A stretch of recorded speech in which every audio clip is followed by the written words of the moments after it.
మొబ్బు పట్టినప్పుడు సముద్రపు పక్క ఊర్లు ఏ విధంగా ఉంటాయో చూద్దాం రండి. హాయ్ హలో గైస్, వచ్చేసా మీ ముందు కొత్త వీడియో తెచ్చేసా. ఈ రోజు వీడియో వచ్చేసి ఏంటంటే సరదాగా సముద్రపు దగ్గరికి అయితే వెళ్తున్నాం. వెళ్తూ ఉండగానే ఉన్నట్టుండి వాతావరణం అయితే పూర్తిగా మారిపోయింది.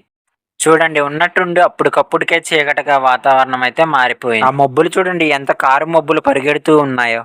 అలా వెళుతూ ఉండగా ఇంకా వాతావరణం అయితే పూర్తిగా మారిపోతుంది.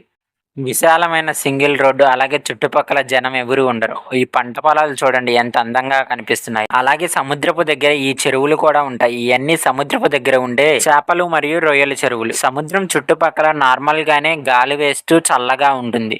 అలాగే ఈ మబ్బు పట్టిన టైంలో అయితే ఇంకా చల్లగా మరియు గాలి అయితే చాలా బాగా వేస్తుంది. ఇలాంటి వాతావరణంలో తిరిగామంటే ఎంతో ప్రశాంతంగా ఉంటుంది. ఈ వాతావరణం, ఆ క్లైమేట్, ఆ చుట్టుపక్కల ఉన్న ప్రదేశాలు ఎంత పెట్టి కొనాలన్నా కొనలేం. అలాగే ఈ చుట్టుపక్కల ప్రదేశాలు ఎంత చూసినా తరగు. అలాగే చూస్తూ ఉన్నా ఇంకా ఏదో కొత్తదనం, ఎంతో మనసుకు ఆనందంగా అనిపిస్తుంది కదా. ఇలాంటి క్లైమేట్ చూడాలన్నా అందరికీ వీలు కాదు. మీరు ఎప్పుడైనా ఇలాంటి క్లైమేట్లో ఎంజాయ్ చేశారా? ఎంజాయ్ చేస్తే మీకు ఎలా అనిపించిందో కామెంట్ రూపంలో తెలియచేయండి. ఇంతే ఫ్రెండ్స్, నా వీడియో కనుక మీకు నచ్చినట్టయితే లైక్ చేయండి, షేర్ చేయండి.